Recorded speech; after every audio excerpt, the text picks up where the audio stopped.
On s'intéresse maintenant à une autre œuvre, Tirer le meilleur de soi. Et l'auteur est avec nous sur ce plateau. C'est notre invité de la page culture. Bonsoir, monsieur Hyacinthe Yapiseka. Bonsoir, Madame Goran. Alors, vous parlez, c'est votre premier essai sur C'est cet ça. ouvrage. Merci. Expliquez-nous pourquoi tirer le meilleur de soi. Merci beaucoup. Tirer le meilleur de soi, c'est avant tout un concept. C'est un élément de leadership et de développement personnel qui appelle chacun de nous à l'amélioration continue, qui exhorte chacun de nous à reconnaître en lui-même les forces et les valeurs qu'il a, qui appelle chacun de nous encore à aller plus loin dans la marche. Et c'est un élément encore qui nous exhorte à recueillir nos forces en nous-mêmes, à repartir, à créer notre valeur, nos valeurs et missions afin d'aller atteindre les objectifs que nous sommes assignés. Et tout à l'heure, vous allez nous dire comment tirer le meilleur de soi, parce que vous avez des ingrédients que vous proposez à vos lecteurs dans cet ouvrage. Mais dites-nous, quand vous parlez de promouvoir le leadership, le développement personnel, quel est le lien? Le lien entre le leadership et le développement personnel, c'est le développement personnel en lui-même la base du leadership.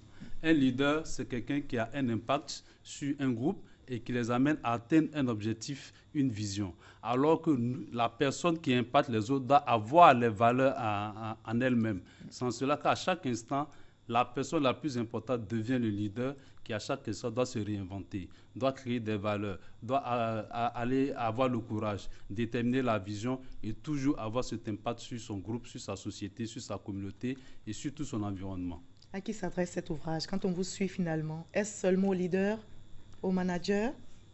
C'est une très belle question. Ce ouvrage s'adresse à tous, qu'on soit adolescent, jeune, adulte, travailleur, cadre, femme au foyer, entrepreneur, parce qu'il donne des ingrédients, il donne des éléments qui, à chaque moment de notre vie, permettent de réorienter notre vie, permettent de nous adapter et permettent de faire encore mieux, d'où le titre tirer le meilleur de soi. C'est de rechercher toujours les ressources en nous, de voir autour de nous l'environnement dans lequel nous travaillons, afin que nous puissions toujours prendre des forces et aller de l'avant et créer encore un avenir meilleur. Donc ce livre s'adresse à tout le monde.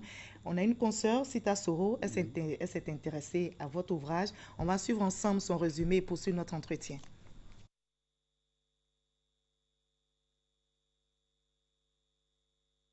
Pour aider et amener chacun à tirer le meilleur de soi et à être un modèle et un leader dans toutes ses entreprises, Hyacinthe Yapiseka a écrit Tirer le meilleur de soi, livre de leadership et de développement personnel. Plus qu'un livre, cette œuvre met l'homme et la femme au centre des actions. Il ne se focalise pas sur le monde de l'entreprise, mais plutôt s'en inspire profondément pour propulser le lecteur vers la recherche de sa propre performance. Tout ceci pour tirer le meilleur de lui-même. Tirer le meilleur de soi permet également de doter chaque personne, à quelque niveau que ce soit, des fondamentaux pour réviser ou construire une vie équilibrée et réussie. Hyacinthe Yapiseka propose les outils pour animer et nourrir chaque aspect de la vie, au niveau des 7 domaines de prédilection qui sont le domaine personnel, familial, social, professionnel, financier, spirituel et citoyen. Quiconque s'approprie des concepts clés qui y sont développés, selon l'auteur, sera inévitablement un acteur pour sa propre réussite et un travailleur efficace pour l'organisation à laquelle il appartient. Alors, monsieur Hyacinthe Yapiseka, dites-nous comment tirer le meilleur de soi. Ok, pour tirer le meilleur de soi, le livre regorge 10 chapitres que je vais essayer de résumer. Oui, vous allez pas tout, on va pas tout On va dire ici, résumer, mais il y aller a à des l'essentiel. ingrédients, on Donc, va aller par étapes. les ingrédients, le premier élément, c'est de déterminer sa mission, sa vision qu'on veut avoir. C'est de dire qu'est-ce qu'on veut faire de notre vie, qu'est-ce qu'on veut atteindre. Et dès qu'on a pu le déterminer, c'est de s'engager. Et l'engagement prend compte du fait qu'il faut être déterminé.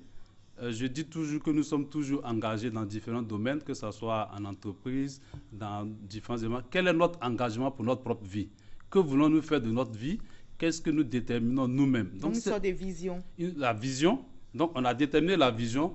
On peut avoir une vision pour dire, je veux atteindre tel niveau, mais il faut que chaque matin, on puisse se lever, on puisse avoir le courage. Il va y avoir des obstacles. Donc, l'action doit suivre. L'action doit suivre. Donc, c'est ce qui fait tirer le meilleur de soi, c'est d'abord la pensée et suivi d'action. Une pensée, une idée sans action devient lettre morte. C'est quand nous avons la bonne idée, la meilleure idée et que nous agissons. Et l'action fait de telle sorte que toute peur que nous avons se met à l'écart. C'est l'action qui nous fait aller de l'avant. Donc la détermination est importante. Après la détermination, il faut pouvoir en voir à soi ses compétences. Donc évaluer dans quel domaine nous sommes bons, quelles sont nos forces et nos faiblesses, afin d'améliorer nos faiblesses et aller avec les forces pour pouvoir nous engager dans notre vision. On peut se permettre tous les rêves? Oui, tous les rêves sont permis. Votre démarche? Tous les rêves sont permis. Est-ce que je peux décider d'être pilote? Parce que j'ai envie d'être pilote, mais je suis journaliste. Vous pouvez décider d'être pilote. Alors comment? Parce que aujourd'hui, j'ai un ami qui, après plus de 40 ans, il voulait être pilote. Qu'est-ce qu'il a fait? Il a déterminé sa vision pour dire, j'aime le métier, donc je vais être pilote. Donc il détermine sa vision. Il est engagé, sachant qu'il travaille, quels sont les horaires, quels sont les moyens qui existent dans le pays, afin qu'il puisse s'inscrire. Donc il s'inscrit et il y va chaque fois. Déterminé avec leurs compétences, il étudie. Aujourd'hui, il est devenu pilote de ligne privée, pas pour la grande aviation. Son rêve a été réalisé et il continue de faire. Et c'est quelque chose qu'il aime. Donc, vision, engagement et le point de nos compétences, de nos forces et de nos faiblesses. Quand on vous suit, les choses semblent être tellement faciles à réaliser, alors qu'il y a certaines réalités. Par exemple, pour l'étudiant qui veut passer des concours, il faut des moyens financiers, il faut un nombre de choses.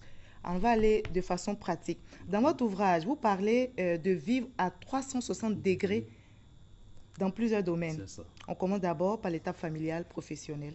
Ok. Donc, le concept de vie à 360 degrés fait partie intégrante de tirer le meilleur de soi du nouveau leader, de ce que j'appelle le socio-leader, l'auto-leader, qui permet à chaque fois de faire un équilibre et prendre en compte l'élément clé de cet équilibre.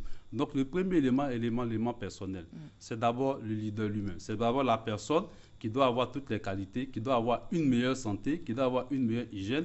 Tout à l'heure, on parlait d'accident cardiovasculaire, qui doit avoir tout cet environnement pour être déterminé et pour aller à l'avant. Comme on le dit, il va y avoir des obstacles, mais en étant déterminé, en voulant à chaque instant tirer le meilleur de soi. Donc, c'est de regarder quels sont les obstacles que nous avons et comment nous faisons pour les transcender. Donc, ça met l'homme au-dessus des problèmes que nous avons. Donc, l'homme devient l'élément clé au centre de toute une vie.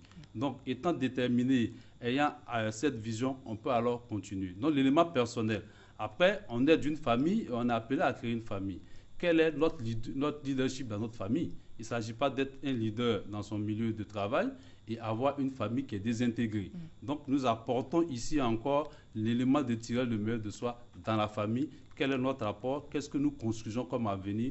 Parce que tout ce que nous allons laisser après, ce sera nos enfants. Donc, qu'est-ce que nous faisons de nos enfants pour qu'ils soient citoyens? On arrivera dans le domaine citoyen, pour qu'ils puissent eux aussi contribuer, apporter leurs éléments, leurs contributions à toute la nation, à toute la société. Finalement, on est leader dans tout le monde. Tout le monde est leader quand on vous suit. Tout le monde peut être leader. Le leadership, ce n'est pas la position hiérarchique, ce n'est pas le poste au travail. Comme je le dis, un chauffeur dans une entreprise peut être un leader parce qu'il a une capacité de traîner les autres, parce qu'à chaque fois qu'il y a un problème, les autres viennent s'inspirer de lui. Il a une sagesse, il a une connaissance. Donc, il y a l'attitude. L'attitude est un élément clé dans le livre où je dis, quand vous avez l'attitude, alors vous avez 100% de vos capacités que vous pouvez déployer. Vous prenez l'exemple de